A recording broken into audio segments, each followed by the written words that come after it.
sumido, né?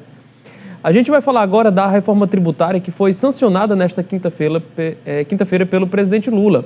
A gente separou na cartela os principais pontos porque é uma medida que traz muitas mudanças para, não só para o governo, mas para a população em geral, porque traz umas mudanças principalmente na cesta básica, traz também aquele imposto do pecado. A gente traz aí também na cartela os detalhes de o que vai ser sobretaxado, o que vai receber também uma redução na alíquota. Deixam de existir o PIS, o CONFINS, os ICMS, o IPI e o ISS. Vão ser substituídos por apenas 3 impostos que vão fazer a aglutinação, que vão juntar os demais apenas nos 3, que são o IBS, o Imposto sobre Bens e Serviços, o CBS, que é a Contribuição sobre Bens e Serviços, e o IS, que é o Imposto Seletivo. A partir de então, os impostos no Brasil serão definidos dessa forma, divididos nessas 3 categorias. A proposta prevê a isenção de impostos nos alimentos da cesta básica, a exemplo do arroz, do feijão, das carnes, e também uma redução de até 60% em medicamentos. E aí, dentro desses itens da cesta básica, existem vários outros, como o açúcar, como o café, como o leite, como a farinha de trigo. Vários artigos que hoje fazem parte da cesta básica do brasileiro também estarão isentos de imposto. Serão sobretaxados por outro lado, ou seja, terão um custo adicional nessa nova reforma tributária. Bebidas alcoólicas, refrigerantes, cigarros, os carros também passam a ficar mais caros por conta dessa tributação. As apostas nas modalidades físicas e online, como as bets e as fantasy games, também passam a receber essa sobretaxação a partir de então. A nova lei da reforma tributária traz ainda também a modalidade de cashback, que funciona como uma devolução de parte do imposto pago em produtos e serviços para famílias de baixa renda registradas no Cadastro Único. Esse imposto ele vai voltar revertido no desconto em contas, por exemplo, de água, de luz.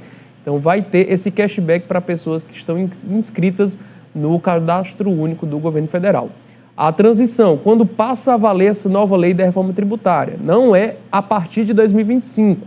Vai começar no próximo ano, em 2026, e vai passar por um processo de transição que vai durar até o ano de 2033, quando de fato todas essas medidas vão passar a vigorar no país. Matheus, desses pontos que a gente destacou, são reformas que vinham sendo aguardadas há muito tempo. A gente falou bastante no Ciência Política que ainda não é a reforma que o brasileiro gostaria, mas é a possível no momento. Quais são os pontos que você destaca de mais importantes dentro dessa nova reforma tributária que o brasileiro vai passar a sentir, repito, a partir do próximo ano? Olha, Alessio, como você destacou, não era a reforma tão aguardada que o cidadão brasileiro, o contribuinte, estava esperando, aguardando, mas é o que temos, para entrar em vigor aqui no país a partir do próximo ano. Eu acredito que o ponto positivo dentro dessa reforma que foi sancionada pelo presidente Lula é a questão da isenção nos alimentos aí, que vai deixar o prato feito, podemos dizer assim, mais em conta para a população. Em outros pontos, a gente tem aí algumas situações que vão ficar ainda mais caras, como a questão dos veículos, dos automóveis, que vão ter uma supertaxação. Mas eu acredito que, pelo menos, a questão do alimento, que é o ponto aí que a gente pode considerar positivo, vai dar um alívio para a grande massa, para a população de modo geral. Uma parte que me chamou bastante atenção, porque traz aí também para a ponta, para a população que mais precisa justamente dessa reforma, a questão do cashback. Porque vai voltar em benefício, é um imposto que você paga, mas que vai voltar em benefício para quem mais precisa também. Eu penso igual ao Matheus. A reforma tributária ela está contemplando realmente a maior parte da população, que é aquela que mais precisa do alimento, de desconto no alimento, de que a gente desonere os custos da cesta básica. Vocês até falava sobre a importância da farinha de trigo, por exemplo, que é aquele nosso pãozinho de cada dia. E essa questão do cashback também, muito importante, principalmente para essas famílias que estão no Cadastro Único, que realmente necessitam. Eu vi um dado do Banco Mundial, o último relatório do Banco Mundial, coloca o Brasil entre os 10 piores sistemas tributários do mundo. Dos 190 países avaliados, nós estamos na posição 184. Então, realmente é vergonhoso o nosso sistema tributário atual. Dizem que com a mudança, nós estaremos agora, ao contrário, nós vamos ser um dos sistemas tributários mais modernos.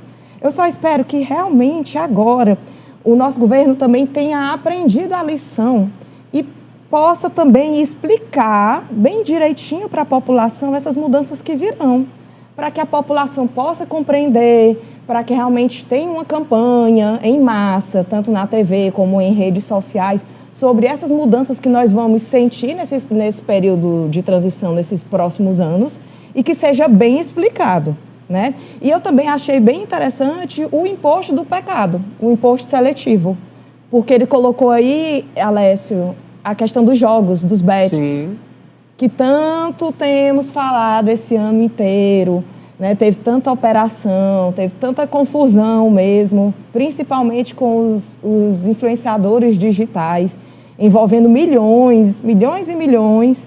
Então, agora vai ter que pagar imposto também.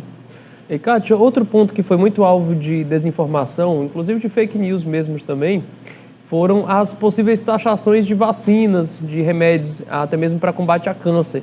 Outro ponto também desmentido nessa reforma tributária pelo governo, porque vacinas, respiradores, remédios para câncer também seguem isentos nessa reforma, Kátia. E assim, Alessio, falar nesse ponto e falar em outros pontos positivos, e mostra como o reflexo de todas essas crises. Hoje, esse momento, era um momento para o governo Lula estar colhendo ali bons frutos de um processo que, embora não tenha chegado no ideal, né, foi o que se conseguiu, né, a reforma tributária, que no governo passado sequer foi tentada. É um processo que o Brasil vem lutando há muito tempo, né, essas mudanças aí no arcabouço fiscal brasileiro, elas são debatidas há muito tempo e o governo Lula conseguiu avanços.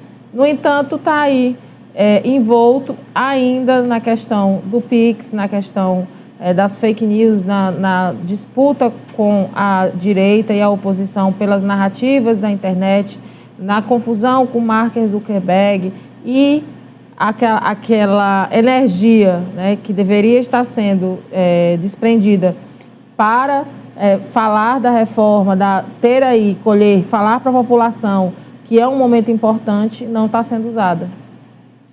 É isso, uma medida que chega em um momento turbulento para o governo, poderia estar, como a Kátia disse, colhendo os frutos agora de uma luta histórica que foi dentro do Congresso Nacional para aprovar medidas, inclusive com algumas ressalvas, justamente porque o Congresso foi ali muito difícil, né, de desdobrar, teve a bancada da bala, teve a bancada ruralista, que colocou também ali as suas ressalvas para poder aprovar essa reforma, mas infelizmente a gente não vê, nesse momento, o governo comemorando porque tem muitos pormenores, passou por muitas tribulações nesses últimos dias.